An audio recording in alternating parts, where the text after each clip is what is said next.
Durante 600 años, el manuscrito Voynich ha fascinado a eruditos, criptógrafos, físicos, informáticos y prácticamente a todo aquel que se atreve a mirarlo con atención.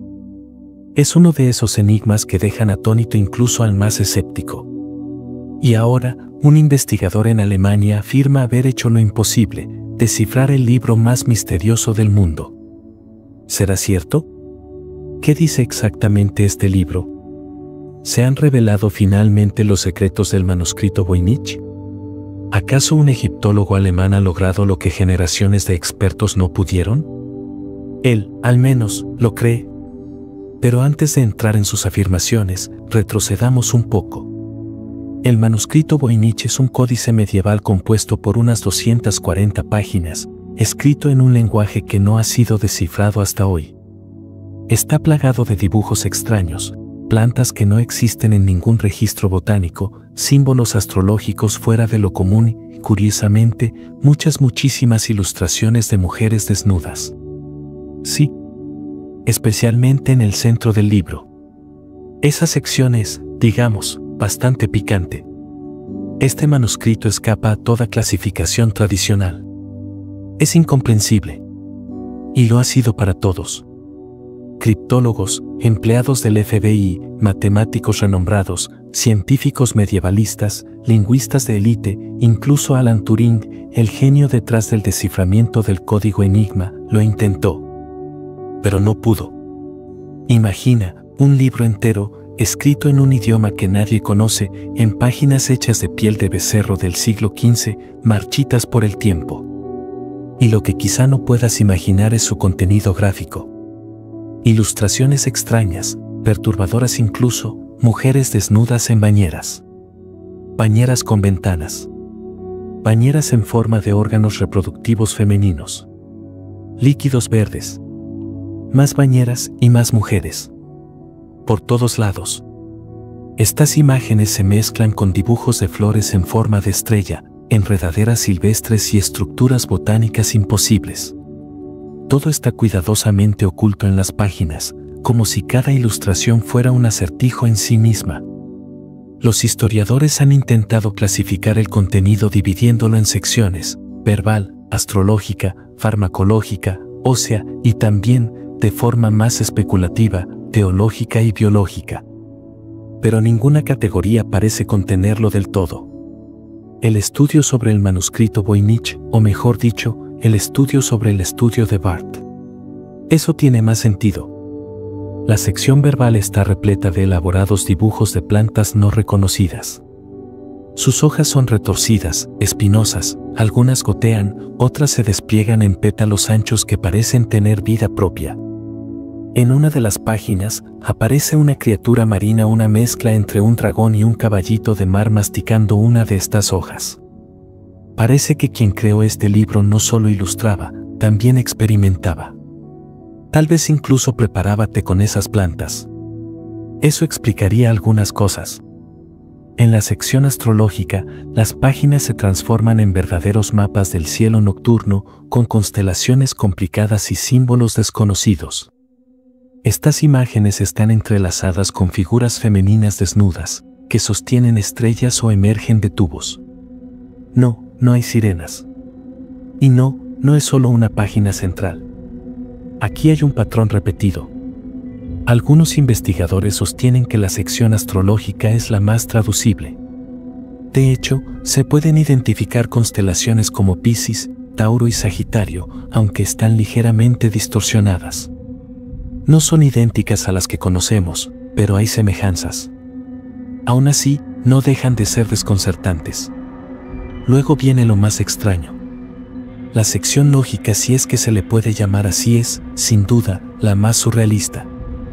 Allí vemos mujeres desnudas nadando, flotando, ahogándose y descansando en todo tipo de baños.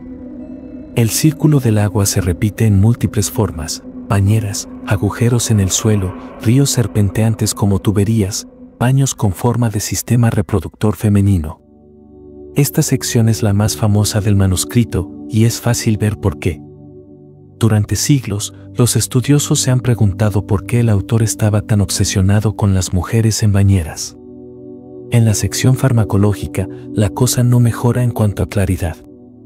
Está compuesta casi en su totalidad por imágenes que se asemejan a raíces, frascos y preparaciones que parecen sacadas de una botica medieval o del experimento de un alquimista enloquecido. El manuscrito está escrito de izquierda a derecha. Aunque nunca ha sido oficialmente decodificado, los investigadores han determinado que el idioma posee entre 20 y 25 letras diferentes.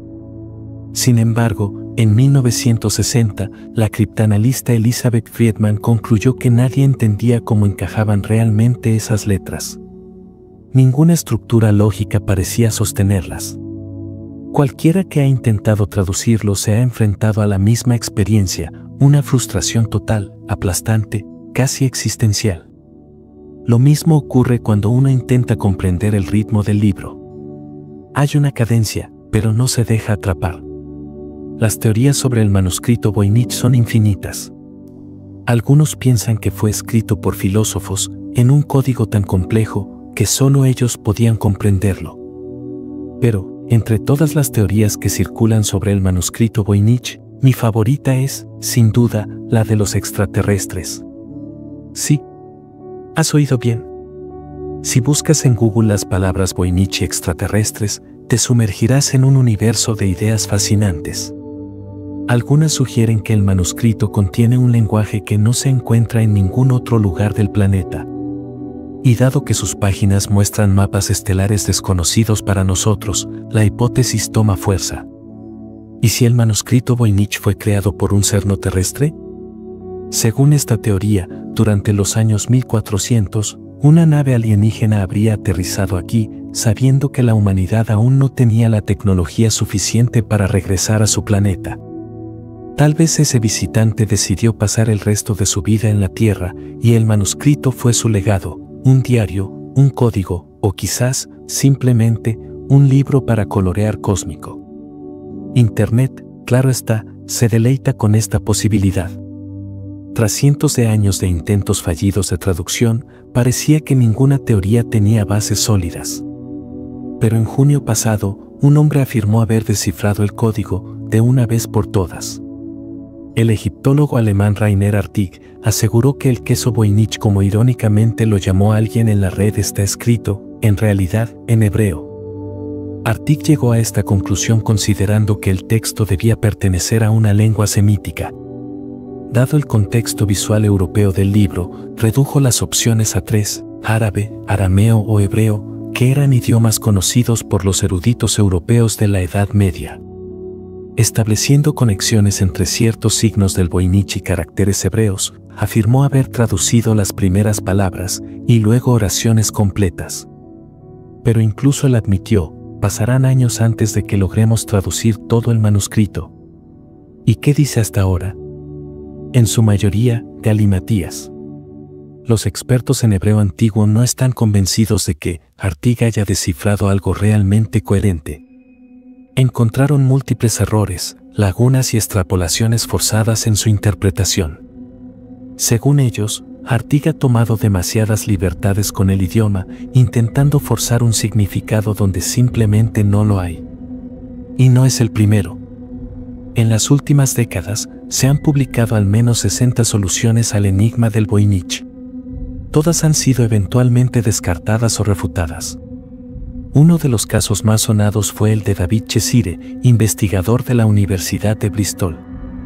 A los 29 años, declaró que el manuscrito estaba escrito en un idioma perdido en el tiempo, un precursor del inglés y del español moderno, una lengua romance extinta.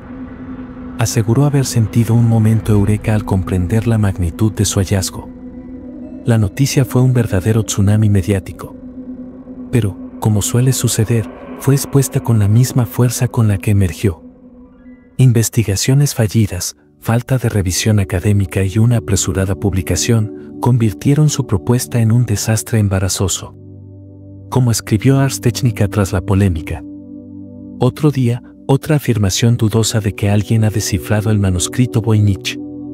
En 2017, el guionista de televisión Nicholas Hibbs también ocupó titulares internacionales cuando aseguró haber resuelto el misterio. Su teoría era distinta. Según Hibbs, el manuscrito no es más que un manual médico para la salud de la mujer y su lenguaje está compuesto por abreviaturas latinas. Una teoría que, curiosamente, podría tener cierto valor. Después de todo, muchas de las ilustraciones se centran en cuerpos femeninos, órganos internos y escenas vinculadas al agua, la fertilidad y el ciclo de la vida. Pero, como tantas otras hipótesis antes, también cayó en el olvido. Quiero decir, ¿por qué otra razón crearías ilustraciones de ovarios entre un montón de trompas de falopio? Muchos fans de Jackie Treon y Lubarsky no lo entienden. Y es que no todo el mundo capta el simbolismo. La teoría de Nicholas Gibbs, basada en abreviaturas latinas, no fue muy convincente. Sus traducciones resultaron bastante absurdas.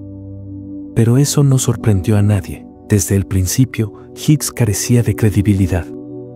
Estaba estudiando el texto para un programa de televisión y no tenía experiencia real en la decodificación de manuscritos históricos. A veces, los productores creen que lo saben todo. Incluso la teoría hebrea sí, aquella del egiptólogo Rainer Artig, ya había sido propuesta y desechada hace más de 16 años.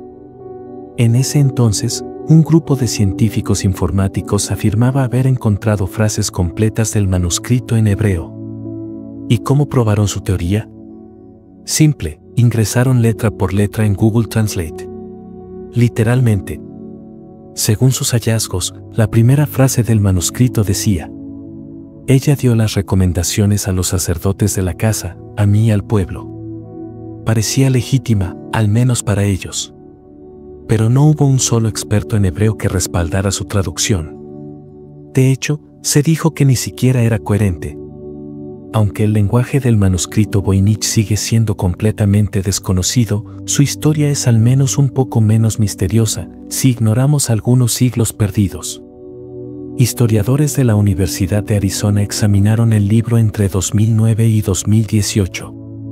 Gracias al análisis del estilo de las ilustraciones, los pigmentos utilizados y la piel de becerro sobre la que fue escrito, concluyeron que el manuscrito data del siglo XV. Todo indica que fue creado en el norte de Italia. El viaje del libro aparece por primera vez en los registros históricos a finales del siglo XVI, cuando el emperador Rodolfo II del Sacro Imperio Romano Germánico lo compró. Su firma, grabada en la primera página, es una de las pocas evidencias concretas de su paso por manos reales. Más tarde, el manuscrito llegó a manos de George Baresch, un alquimista en Praga. Él lo describió como un enigma de la esfinge que ocupaba un espacio inútil. Con el tiempo, el misterioso volumen fue entregado al departamento de emergencias del cuartel, quienes lo enviaron a un experto en jeroglíficos egipcios en Roma, en busca de ayuda para descifrarlo. Él no tuvo éxito. De hecho, dijo que el manuscrito no podría ser comprendido, a menos que se les entregara el original. Poco después, el libro desapareció durante más de 250 años. Finalmente, en 1912, el manuscrito resurgió. Fue descubierto por el librero polaco Wilfrid Voynich, quien se obsesionó con él y dedicó el resto de su vida a descifrarlo. Desde entonces, lleva su nombre. Algunos incluso creen que fue el propio Voynich quien escribió el manuscrito, con la esperanza de vender un misterio medieval por una fortuna. Pero la datación por carbono descartó esa posibilidad. El pergamino era auténtico y mucho más antiguo que él. Hoy, el manuscrito está resguardado en la Biblioteca de Libros Raros y Manuscritos Beinecke de la Universidad de Yale. Y hasta el día de hoy, sigue despertando fantasías, encendiendo la curiosidad y agitando controversias. Historiadores, criptólogos, lingüistas y científicos continúan su búsqueda. Una de las teorías más llamativas es que todo fue un elaborado engaño, quizás obra de Edward Kelly, un conocido impostor medieval. Kelly fue acusado de fraude por el emperador Rodolfo. Afirmaba entrar en trances en los que hablaba con ángeles y otros seres espirituales. Después, transcribía lo que ellos le decían en un supuesto lenguaje angelical. ¿Y qué escribían estos ángeles? Tonterías. Literalmente. No ayudaba mucho. Si el manuscrito Voynich es realmente la transcripción de una sesión con ángeles, entonces quizá nunca sepamos lo que dice. A menos, claro, que venga otro ángel a explicarlo. Aunque no faltará quien, en los comentarios, insista en que eso es completamente posible. Mientras tanto, los mejores criptógrafos están perdidos. Los informáticos, con todas sus herramientas avanzadas, no han logrado descifrarlo. Y los expertos en lenguas antiguas han llegado a un callejón sin salida. Tal vez, solo nos queda esperar a ese ángel.